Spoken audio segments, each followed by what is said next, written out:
Good morning ninth class. Today we will discuss about separating the component of mixture. आज हम discuss करेंगे कि कैसे हम जो हमारे पास मिक्सचर होता है उसके कंपोनेंट को सेपरेट करते हैं। इसलिए ये हमारा लेसन हाफ कवर हो चुका है, जिसमें हमने क्या डिस्कस किया है कि वहाँ पे हमारे पास मिक्सचर क्या होता है, मिक्सचर की टाइप क्या होती है, एंड वो वहाँ पे हमारे पास 3 टाइप के सॉल्यूशन बने थे। सॉल्यूशन बना था, सस्पेंशन बना था एंड कोलाइडल सॉल्यूशन बना था हमारे पास। तो उनकी जो प्रॉपर्टी थी वो हम डिस्कस कर चुके हैं। तो स्टूडेंट आप इसी चैनल की प्लेलिस्ट में जाकर वहाँ पर देख सकते हो कि 9th क्लास के लिए कौन कौन सी वीडियो अपलोड हुई है। ठीक है, तो ये हमारे 9th क्लास का चैप्टर 2 है, जिसमें हम डिस्कस कर रहे हैं separating the component of mixture, कि मिक्सचर के कंपोनेंट को हम कैसे सेपरेट करते हैं। ठीक है, तो we have learn that most of the natural substance, जो हमारे पास नेचुरल जो सब्सटेंस है उनको हम क्या करते हैं, उनको हम फिजिकली सेपरेट करते हैं, केमिकली हम उनको सेपरेट नहीं करते हैं। But different method of separation are use to get, हमें वहाँ पर डिफरेंट मेथड यूज करते हैं उनके इंडिविजुअल कंपोनेंट को सेपरेट करने के लिए उनके मिक्सचर से। Separation make it is possible to study and use of individual component of a mixture. Separation से ये पॉसिबल हो पाता है कि जो हमारे पास मिक्सर है उसके हम इंडिविजुअल एक एक कंपोनेंट को वहां पर सेपरेट कर सकते हैं। जैसे कि हमने पढ़ा है कि हमारे पास जो मिक्सचर जो फॉर्म होता है वो हमारे पास होमोजीनियस भी हो सकता है, वो हमारे पास हेट्रोजीनियस भी हो सकता है। ठीक है, तो यहाँ पर जो हम मिक्सचर की जो सेपरेशन पढ़ेंगे वो हम पढ़ेंगे कि सेपरेटिंग कौन किस टाइप के मिक्सचर को पढ़ेंगे, होमोजीनियस पढ़ेंगे। मोस्टली हमारे पास जो हेट्रोजीनियस मिक्सचर होते हैं can be separated into their respective constituent bye simple physical method. जो हमारे पास हेट्रोजीनियस कंपोनेंट है उनको मैं सिंपली फिजिकल मेथड से सेपरेट कर सकती हूँ, लाइक हैंड कीपिंग है, सेविंग है, फिल्ट्रेशन है, जिनको हम डेली लाइफ में यूज करते हैं। लेकिन some time special technique have to be used for the separation of the component of the mixture. लेकिन कभी कभी हमें क्या करना पड़ता है, सिंपल हम हैंड कीपिंग या सेविंग या फिल्ट्रेशन से उनके कंपोनेंट को सेपरेट नहीं कर सकते। उनको सेपरेट करने के लिए हमें किसी केमिकली वहां पर मेथड को यूज करना होता है। तो यहाँ पर हम डिफरेंट टाइप के यहाँ पर मिक्सचर्स रीड करेंगे, जिनमें हम क्या देखेंगे कि हम सिंपली उनको सेपरेट नहीं कर पाते हैं, लेकिन हमें उनको केमिकली सेपरेट करना होता है। तो फर्स्ट मेथड हमारे पास क्या है कि how we can obtain coloured component from blue या फिर ब्लैक इंक से। तो फर्स्ट मेथड हमारा क्या है कि हमारे पास कोई इंक है, उस इंक से हमें उसके या तो अगर ब्लू इंक है तो ब्लू कंपोनेंट को हमें ऑब्टेन करना है। अगर हमारे पास ब्लैक इंक है तो उसके ब्लैक कंपोनेंट को क्या करना है, ऑब्टेन करना है। तो यहाँ पे सबसे पहले एक्टिविटी गिवन है, जैसे जैसे ये एक्टिविटी में कहता है वैसे वैसे हमें उस एक्टिविटी को करना है। और ये ऐसी एक्टिविटी है जिसको हम घर पे ट्राई कर सकते हैं। तो स्टूडेंट आपको ये घर पे ट्राई जरूर करनी है, एंड जो भी आपकी ऑब्जर्वेशन आती है वो ग्रुप में सेंड जरूर करना है। सबसे पहले हमें क्या करना है इस एक्टिविटी के लिए, जैसे कि यहाँ पर फिगर में आपको दिखाई दे रहा है कि हमने एक बीकर लिया है। ठीक है, उस बीकर को हम हाफ रखेंगे, यहाँ पर उस बीकर को हम हाफ रखेंगे। उसके नीचे हमने एक बर्नर लगाया है, जहां पर हमारा एक स्टैंड है, उस पर हमारा बीकर रखा हुआ है। उसके ऊपर हम क्या रखते हैं, एक वॉच ग्लास रखते हैं। मेनली हम अगर लैब में होते हैं तो हम वॉच ग्लास रखते हैं, और उसके ऊपर हमें हमारे पास जो भी इंक है, ब्लू या ब्लैक जो भी इंक है वो यहाँ पर इस वॉच ग्लास पर रख देनी है। उसके बाद हम क्या करते हैं, हम जैसे ही यहाँ पर बर्नर को ऑन करते हैं, बर्नर के ऑन होते ही यहाँ पे वाटर हमारा क्या होता है, वाटर को हीट मिलती है, वाटर यहाँ से बॉईल करता है। वाटर यहाँ से जैसे ही बॉईल करता है, ये वॉच ग्लास पे जो इंक है वो भी यहाँ पर बॉईल होती है, एंड यहाँ पर वॉच ग्लास में जो इंक है एंड जो वाटर के कंपोनेंट है वो यहाँ पर वेपर की फॉर्म में ऊपर की तरफ जाने लगते हैं। तो जैसे ही ये प्रोसेस हमारा कंटिन्यू रहता है, हम 5 या 10 मिनट के लिए इस प्रोसेस को यहाँ पर कंटिन्यू रखते हैं, तो हम क्या देखते हैं, जितना भी इंक का यहाँ पर क्या था, वाटर था, वो तो इवेपोरेट हो जाता है।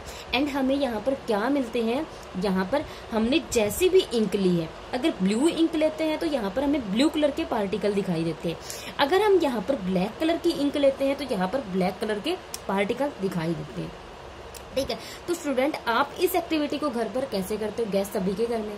ठीक है, तो वहां पर आपको क्या करना है, एक कोई भी आपका मतलब छोटा सा पतीला लेना, उसमें वाटर रखना है एंड उसके ऊपर प्लेट के ऊपर अगर आपके पास इंक अवेलेबल है तो उस इंक को यहाँ पर रखना है।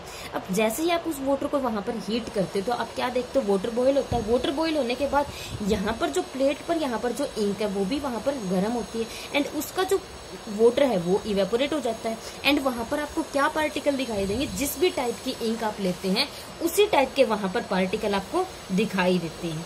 ठीक है, तो वो थे हमारे मतलब कि जो भी हम इंक वहां पर लेते हैं तो उसके वो पार्टिकल वहां पर होते हैं। तो स्टूडेंट यहाँ पर क्वेश्चन गिवन है, उनके आंसर आपको देने हैं। तो what do you think has got evaporated from the watch glass. तो आप क्या देखते हो कि वॉच ग्लास से इवेपोरेट क्या होता है, क्या ब्लू या ब्लैक इंक के पार्टिकल इवेपोरेट होते हैं? नहीं, वहां पर क्या इवेपोरेट होता है, वहां पर आपका जो वाटर है इंक के अंदर वो इवेपोरेट होता है। Is there a residue on the watch glass. क्या आपको वॉच ग्लास पर कोई रेजिड्यू, वहां पर रेजिड्यू का मतलब होता है कोई सॉलिड पार्टिकल वहां पर दिखाई देता है? यस, जो ब्लू कलर की जो इंक है उसके पार्टिकल हमें वहां पर दिखाई देते हैं। What is your interpretation, is ink a single substance और it is a mixer.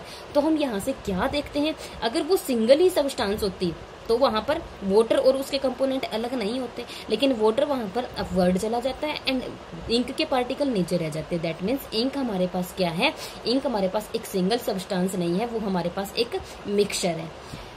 We find that ink is a mixture of dye. Ink किसका मिक्सचर है, एक डाई का। अगर कोई कलर्ड सब्सटेंस होता है उसे हम क्या बोलते हैं, डाई बोलते हैं। Thus we can separate the volatile component from its non volatile component by the method of evaporation.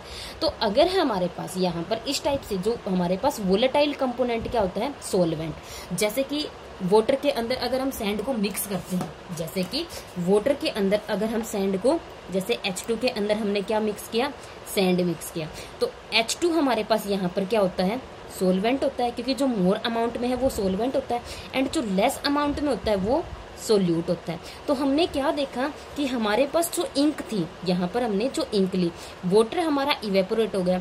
That mean जो कंपोनेंट इवेपोरेट होता है वो हमारा क्या होता है, वो हमारा वोलेटाइल क्या होता है, वो हमारा वोलेटाइल कंपोनेंट होता है। दैट मीन्स वाटर तो वहां पर इवेपोरेट हो जाता है एंड सैंड हमारी इवेपोरेट नहीं होती, तो वो हमारा क्या होता है, वो हमारा होता है नॉन वोलेटाइल कंपोनेंट। ठीक है, तो जो हमारा इवेपोरेट होता है वो क्या होता है, वोलेटाइल कंपोनेंट होता है। जो इवेपोरेट नहीं होता वो हमारा क्या होता है, नॉन वोलेटाइल कंपोनेंट होता है। तो वोलेटाइल कंपोनेंट यहाँ पर क्या है, सोलवेंट है एंड वोलेटाइल कंपोनेंट क्या है, सोलवेंट है एंड सोल्यूट क्या है, नॉन वोलेटाइल कंपोनेंट है। तो ये हमारी क्या थी, इवेपोरेशन के मेथड से हम यहाँ पर सिंपल टेक्निक यूज कर सकते हैं उनके कंपोनेंट को सेपरेट करने के लिए। या फिर सिंपली हम ये भी कह सकते हैं, अगर हमें वोलेटाइल कंपोनेंट को नॉन वोलेटाइल कंपोनेंट से सेपरेट करना है तो हम वहां पर किस मेथड को यूज कर सकते हैं, इवेपोरेशन से। तो ये जो हमारा मेथड था ये हमारा क्या था, ये हमारा इवेपोरेशन का मेथड था, क्योंकि वाटर यहाँ पर इवेपोरेट हो जाता है जो हमारा वोलेटाइल कंपोनेंट है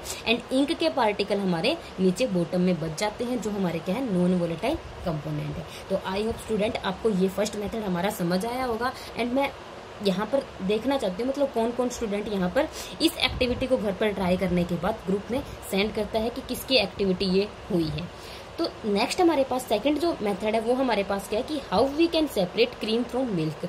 ये मेथड नॉर्मली हम घर पर भी अप्लाई करते हैं, सभी को पता है। तो नाउ अगर हम आज के दिन में हम क्या देखते हैं, वी गेट फुल क्रीम। जो हम मार्केट से जो पैकेट वाला दूध लाते हैं वो क्या होता है, या तो फुल क्रीम होता है या टोन में मिलता है या फिर डबल टोन्ड में मिलता है। तो varieties of milk packed in poly pack या फिर tetra pack in the market से हमें जो मिल्क के जो पैकेट मिलते हैं, जो थैलियां मिलती हैं, उनमें क्या होता है, या तो वो टोन्ड के होते हैं या डबल टोन्ड के होते हैं। तो वो वहां पर क्यों मेंशन करते हैं, मतलब उनमें क्या डिफरेंस होता है। These variety of milk contain करते हैं डिफरेंट अमाउंट ऑफ फैट। तो यहाँ पर क्या हम देखते हैं कि मिल्क के अंदर अगर यहाँ पर डिफरेंट अमाउंट ऑफ फैट है, उनको इन्होंने नोट किया है कि वो फुल क्रीम का है, टोन्ड का है या फिर डबल टोन्ड का है। तो इस एक्टिविटी के लिए भी हमें क्या करना है, इस एक्टिविटी के लिए आप घर पे कर सकते हो।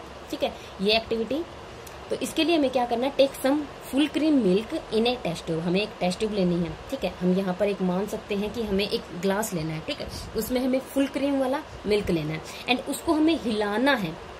सेंट्रीफ्यूज क्या होता है, हिलाना होता है। It is by using A centrifuging machine for 2 minute, 2 minute के लिए हमें उसे रोटेट करते हैं। जैसे हम मक्खन बनाते हैं वही सेम प्रोसीजर है। If a centrifuge machine is not available in the school तो you can do activity in home. आप यहाँ पर ये एक्टिविटी घर पर कर सकते हैं क्योंकि मिल्क चर्नर यूज होता है जिसको हम किचन में यूज करते हैं। If you have a milk, अगर आपके पास कोई मिल्क की डायरी है तो वहां पर आप विजिट कर सकते हो इस एक्टिविटी को देखने के लिए। तो आप वहां पर क्या देखते हो, जैसे ही वहां पर आप हम ये मान लेते हैं कि ये हमारे पास टेस्ट ट्यूब है, जैसे आप उसे ऐसे ऐसे हिलाते रहते हो तो वो हमारे पास एक प्रोसेस होती है सेंट्रीफ्यूगेज की, मतलब सेंट्रीफ्यूगेज उसमें होता है जिसके कारण वो मशीन रोटेट करती रहती है। एंड रोटेट करने से उसमें फैट अलग हो जाता है एंड जो लिक्विड जो पार्ट है वो अलग हो जाता है। ठीक है, तो what do you observe on churning of milk. Milk में आप क्या ऑब्जर्व करते हैं कि वहां पर एक लाइटर कंपोनेंट मिलता है और एक हमें हैवियर कंपोनेंट मिलता है। लाइटर कंपोनेंट ऊपर लिक्विड के ऊपर फ्लोट करता है एंड बॉटम में हमारा लिक्विड बचता है। तो explain how the separation of milk from how the separation of cream from milk take place. तो हम इसको कैसे एक्सप्लेन करते हैं, वही सेम प्रोसीजर हम ये बता देंगे कि कैसे हम उसे सेंट्रीफ्यूगेज करते हैं एंड कैसे हम वहां पर क्रीम को मिल्क से अलग करते हैं। ठीक है, तो सम टाइम द सॉलिड जो पार्टिकल है इन ए लिक्विड में आर वेरी स्मॉल, वो छोटे छोटे होते हैं and passes through over A filter paper. ठीक है, अब यहाँ पे जो क्रीम और मिल्क को हम यूज कर रहे हैं, यहाँ पर हम ना ही तो फिल्टर पेपर की हेल्प ले सकते हैं एंड ना ही इवेपोरेशन की हेल्प ले सकते हैं। तो इसको हम किसकी हेल्प से करते हैं, इसको हम सेंट्रीफ्यूगेज की हेल्प से करते हैं। तो स्टूडेंट यहाँ पर इस टाइप से क्वेश्चन बनते हैं कि अगर हमारे पास दो टाइप के वोलेटाइल और नॉन वोलेटाइल सॉल्यूट पार्टिकल है तो उनको हम सेपरेशन कैसे करते हैं, उनको हम सेपरेट कैसे करते हैं। उनको अब हम सेंट्रीफ्यूगेज से सेपरेट नहीं कर सकते, उनको हम कैसे सेपरेट करते हैं, उनको हम इवेपोरेशन से सेपरेट कर सकते हैं। अगर हमारे पास यहाँ पर क्वेश्चन आता है कि मिल्क को और क्रीम को सेपरेट करना है तो किस मेथड से सेपरेट कर सकते हैं, हम सेंट्रीफ्यूगेज मेथड से सेपरेट कर सकते हैं। तो इस टाइप से यहाँ पर क्वेश्चन बनते हैं। तो सम टाइम हमारे पास क्या होते हैं, जो सॉलिड पार्टिकल होते हैं लिक्विड में आर वेरी स्मॉल होते हैं एंड वो फिल्टर पेपर में से पास हो जाते हैं, तो वहां पर हम फिल्ट्रेशन टेक्निक यूज नहीं कर सकते। For such particle the filtration technique can not be use for the separation. तो उनकी सेपरेशन के लिए ये टेक्निक हम यूज नहीं कर सकते। तो उनके लिए हम किस टाइप की टेक्निक यूज करते हैं। तो नाउ स्टूडेंट सम हमारे पास क्या होते हैं, सेपरेट किए जाते हैं बाय सेंट्रीफ्यूगेशन। बाय सेंट्रीफ्यूगेशन जो मशीन होती है उसको हम क्या बोलते हैं, सेंट्रीफ्यूगेज बोलते हैं एंड प्रोसेस को क्या बोलते हैं, सेंट्रीफ्यूगेशन। इसके लिए हम प्रिंसिपल हमारा क्या होता है कि the principle is that denser जो पार्टिकल है आर फोर्स टू बॉटम, मतलब जो हैवी जो पार्टिकल है वो क्या हो जाते हैं, बॉटम पर सेटल डाउन हो जाते हैं एंड जो लाइटर जो पार्टिकल है stay at the top when sperm rapidly, मतलब कि जो लाइटर पार्टिकल है वो मतलब लिक्विड के ऊपर की तरफ फ्लोट करने लग जाते हैं एंड जो हैवी पार्टिकल है वो नीचे की तरफ बैठ जाते हैं। ठीक है, तो ये हमारे पास क्या थी, सेंट्रीफ्यूगेशन की टेक्निक थी जिससे हम मिल्क से क्रीम को अलग करते हैं। नेक्स्ट हमारा क्या है कि इसकी एप्लीकेशन क्या क्या है, मतलब इसको हम कहाँ कहाँ पर यूज कर सकते हैं। तो फर्स्ट इसकी एप्लीकेशन क्या है, it is used in diagnostic laboratories for blood and urine test. जो ब्लड जो टेस्ट किया जाता है एंड जो यूरिन जो टेस्ट किया जाता है वो हमारा सेंट्रीफ्यूगेशन की हेल्प से किया जाता है। तो यहाँ पर क्वेश्चन आपका ये आ सकता है कि मतलब लेबोरेटरी में जो टेस्ट किए जाते हैं, ब्लड टेस्ट या यूरिन जो टेस्ट किया जाता है वो कौन सी प्रोसेस से किया जाता है, तो वो किस प्रोसेस से किया जाता है, वो सेंट्रीफ्यूगेशन की प्रोसेस से किया जाता है। सेकंड क्या है, used in dairies and home to separate butter from the cream, मतलब बटर बनाने के लिए अब हम इसी टेक्निक का यूज किया जाता है। थर्ड हमारे पास क्या, used in washing machine to squeeze out water from the wet cloth. जब हमें कपड़े सुखाने होते हैं तो उस टाइम पे भी हम क्या देखते हैं, जो हमारा ड्रायर होता है वो ऐसे ही रोटेट करता रहता है जिससे पानी उनका बाहर निकल जाता है एंड क्लॉथ हमारे क्या हो जाते हैं, क्लॉथ हमारे ड्राई हो जाते हैं। तो ये हमारे क्या थी, सेंट्रीफ्यूगेशन मेथड की टेक्निक्स थी एंड कैसे हम उसे यूज करते हैं, उसकी एप्लीकेशन क्या है। तो स्टूडेंट नेक्स्ट जो मेथड है वो हम डिस्कस करेंगे नेक्स्ट वीडियो में। आई होप आपको ये दोनों मेथड समझ आए होंगे। अगर स्टूडेंट आपको ये वीडियो पसंद आती है तो लाइक, कमेंट और शेयर करना मत भूलना। So thank you student and have a nice day.